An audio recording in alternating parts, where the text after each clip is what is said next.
Hello, I have just got back from the Power of Plants Festival, which is an annual festival that the National Institute of Medical Herbalists run, and this year it's down in Gloucestershire. So I've had a really lovely weekend catching up with friends, old and new, some of whom I haven't seen since I graduated and some I've always chatted to online but never actually met. So it's been really lovely to reconnect with my herbal family. But there was one experience I had there which was rather wonderful, and I wanted to share it with you and see what you thought of it, because it's really blown my mind and I'm very excited about it.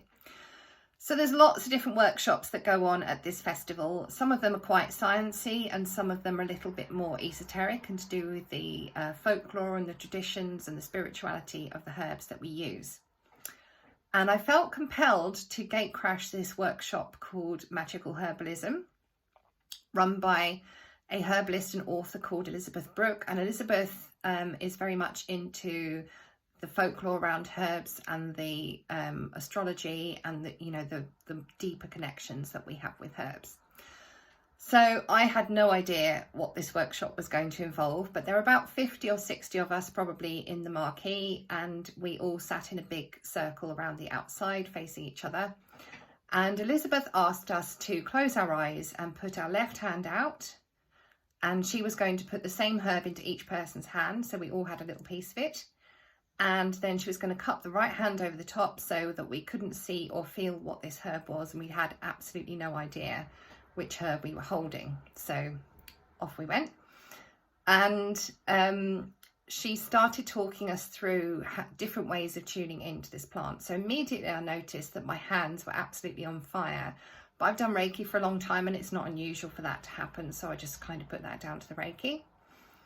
Then I noticed, because she was asking us to, tune into our physical body and see how our body felt, noticed that I just couldn't get comfortable. I felt like I was twisted in my chair. I felt cramped and restricted.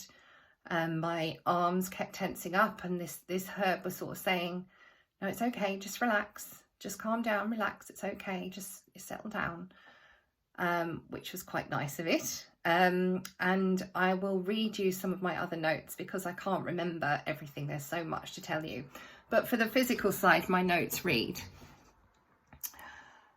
physical, tensing and relaxing as if something deep is going on, but you're not aware of what. So it's what I call emotional constipation, where you're aware that your emotions are stirring up and you need to release them, but you just can't do it. They just won't come up to the surface for release.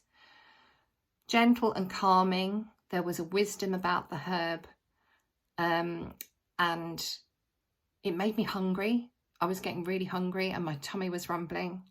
So then we were asked to tune into more the emotional side, the psychological and emotional side of the herb.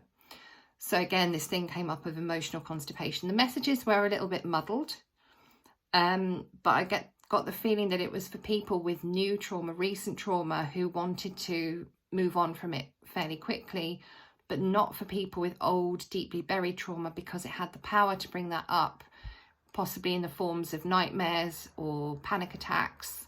And if they weren't ready and prepared to process all of that, then it could cause them problems potentially. People who needed calming and grounding, and I got the feeling it was a very feminine kind of herb.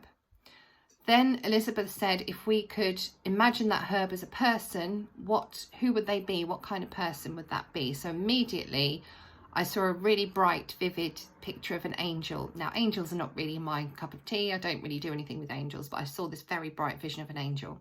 And then that faded.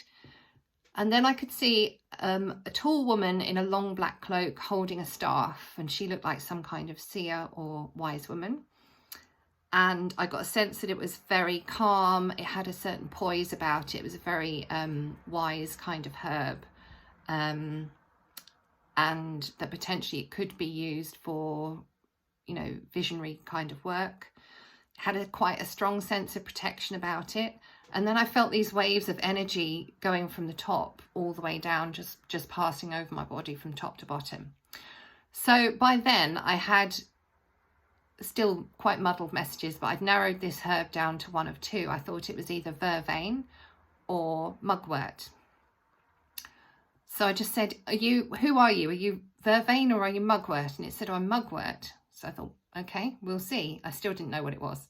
So that exercise came to an end, and Elizabeth asked us to open our eyes but keep the hand closed and just write down the notes of what we picked up without talking to anyone, which is the notes that I've just read you now. So in the end, we opened our hands. Sure enough, there was mugwort sat in my hand. To be precise, it was this mugwort. You know, it doesn't look its best. It looks exactly like it did when I held it. How you can get so much from this little bit of plant, I really don't know. But anyway, so then we began to share our experiences with each other, and guess what?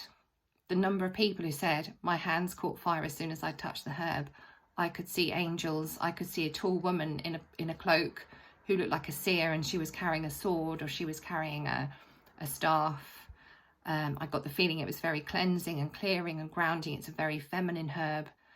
And sure enough, as Elizabeth had predicted, we all got the same sorts of impressions of this herb and exactly what it does. You know, these are the traditional uses for it. It's a bitter herb. Bitters stimulate the digestion. That's why they're used as aperitifs. And you know, the Latin name for wormwood, mugwort. I always get my artemisias mixed up. Okay, so mugwort is Artemisia vulgaris, and it's related to Artemisia absinthium, which was what they used to make absinthe from, which was an aperitif that helped you to digest your food if you were about to have a heavy meal. So hence probably why it was making me feel hungry. It will stimulate appetite in people who've lost their appetite. And it is calming and clearing and gentle, but you use it in really tiny doses, A, because it tastes disgusting, and B, because it's known to give you nightmares and make you feel really quite unwell in the head if you have too much of it. But it was a herb that was used by the seers and the wise women, and it was used to bring about prophetic dreams and things like that. So I thought that was really, really interesting. Now, I'd be really interested to hear what you think of this, because I'm just trying to gauge, with all the craziness that's going on in the world at the moment, where we're at spiritually. Do we have a bit of a hunger and a bit of a need for more of this kind of thing, more reconnecting with our tradition and our ancestors and our nature and our environment? Or are we on a whole different level and that's not really of much interest? Because I'm certainly quite sparked off by this experience, as you've probably gathered, and I'm just wondering if you are too, because if you are, maybe that's something we could potentially explore together. It's something I would love to help you with. So if you're watching this on social media, please do leave a comment, or if you'd like to get in touch with me privately, you can send me a message, or you can always get in touch via my website, which is at www.physichealth.uk. Hope you found this interesting. I'm absolutely buzzing from it, and this was now 3 days ago. So yeah, I'd love to know what you think. Thank you. Bye.